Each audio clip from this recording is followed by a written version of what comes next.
নমস্কার। আজকে আলোচনা করব সাধন পথে যেতে হলে যে যোগ্যতার প্রয়োজন হয়। সাধন পথে যেতে দুটো বিশেষ প্রয়োজন হয়, তা হলো চাহিদা ও সময়। চাহিদা মুখে বললে হবে না, চাহিদা মনের দিক দিয়ে হতে হবে। নতুবা কেবল কৌতূহলে মুখে বলে শুরু করলেও মনের চাহিদা যদি না থাকে তবে সাধনা করতে ভালো লাগবে না। আর সাধনা করতে ভালো না লাগলে সাধনায় অবহেলা শুরু হয়।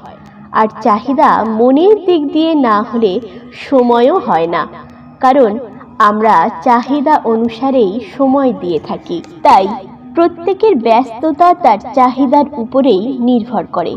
সেজন্য দেখতে হবে আমরা নিজে নিজে প্রয়োজন ও পরিবার নিয়ে কতটা ব্যস্ত থাকি।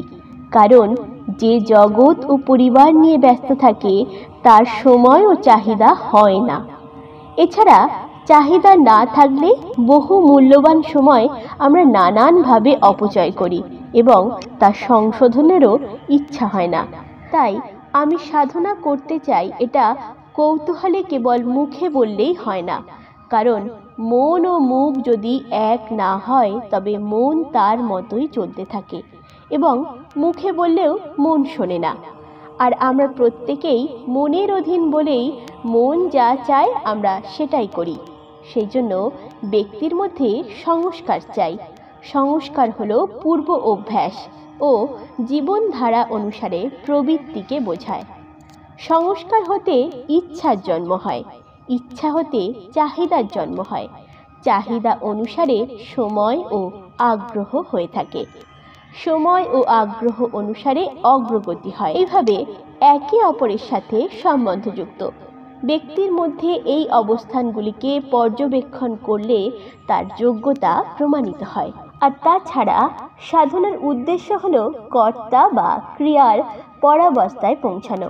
কিন্তু আমরা গন্তব্যে না গিয়ে গতিতেই পড়ে থাকি। সাধন আর সাধ্য দুটি আলাদা বিষয়।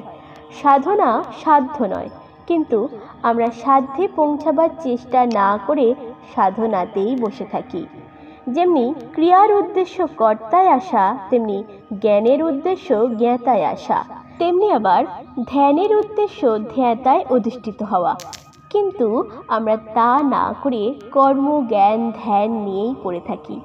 তাই এই মূল ভুলটাকে না বুঝে নিলে পথেই পড়ে থাকতে হয় ও বিভিন্ন অনুভূতির চক্করে ঘুরতে থাকি। তাই গতির আগে যেমনি গন্তব্যকে জানতে হবে, তেমনি ধ্যান জ্ঞান কর্ম ভক্তির গন্তব্যকে জানতে হবে। মূল কথা, যার দ্বারা ধ্যান জ্ঞান কর্ম ভক্তি হয় তাতেই প্রতিষ্ঠিত হতে হবে।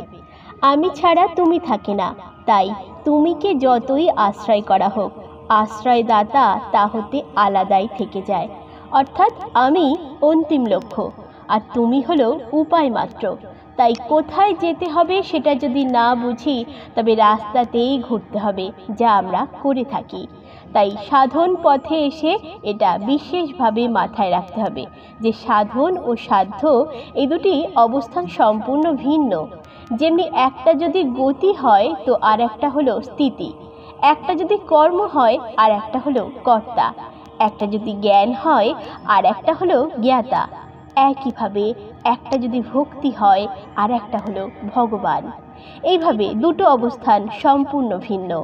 উদ্দেশ্য ও উপায়গুলিকে গুলিয়ে ফেললে চলবে না।